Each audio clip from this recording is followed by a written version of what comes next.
Le 4 mars prochain, les Suisses voteront pour ou contre l'initiative Nobilag.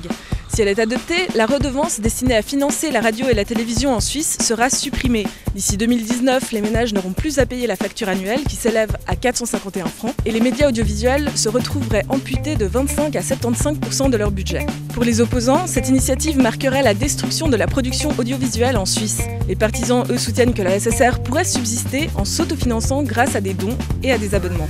Allons voir ce qu'en pensent les romans.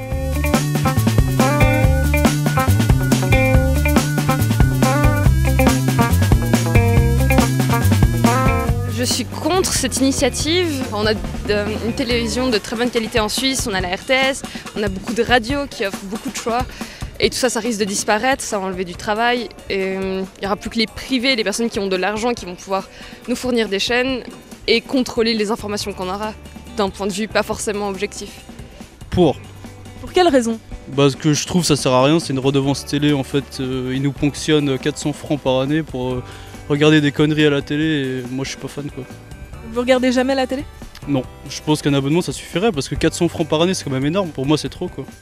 Non, mais moi j'ai peur que ça fait que des télévisions commerciales, que de la pub, que de divertissement, qu'il n'y aurait plus de bonnes émissions. Alors ça, je trouve dommage. Je pense qu'il faut garder le bilag. Par exemple, les matchs de foot qui vont arriver pour la Coupe du Monde, on est quand même content de les avoir. Je pense que c'est même pas des économies qui sont si grandes que ça. Ce serait dommage de raser la culture suisse en fait. Alors moi je suis pour payer une redevance, je pense que c'est important.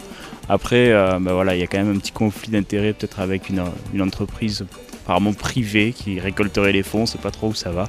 Je pense que c'est ça qui fait un peu défaut en fait à la redevance. Ça c'est un peu dommage parce que voilà, il y a un service de qualité puis il faut le garder quoi. Les partisans disent que les chaînes pourraient s'autofinancer avec des abonnements, vous croyez que c'est possible ?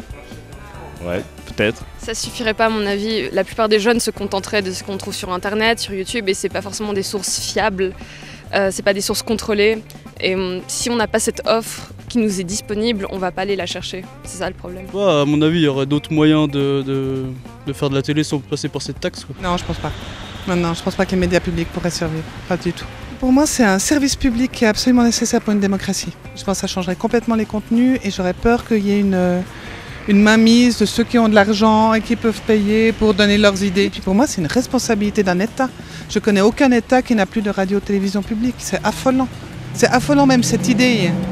Non, je me battrai bec et ongle. Je peux pas vraiment me prononcer pour ou contre, mais je pense que les chaînes doivent peut-être s'adapter à la demande justement au niveau des abonnements, etc.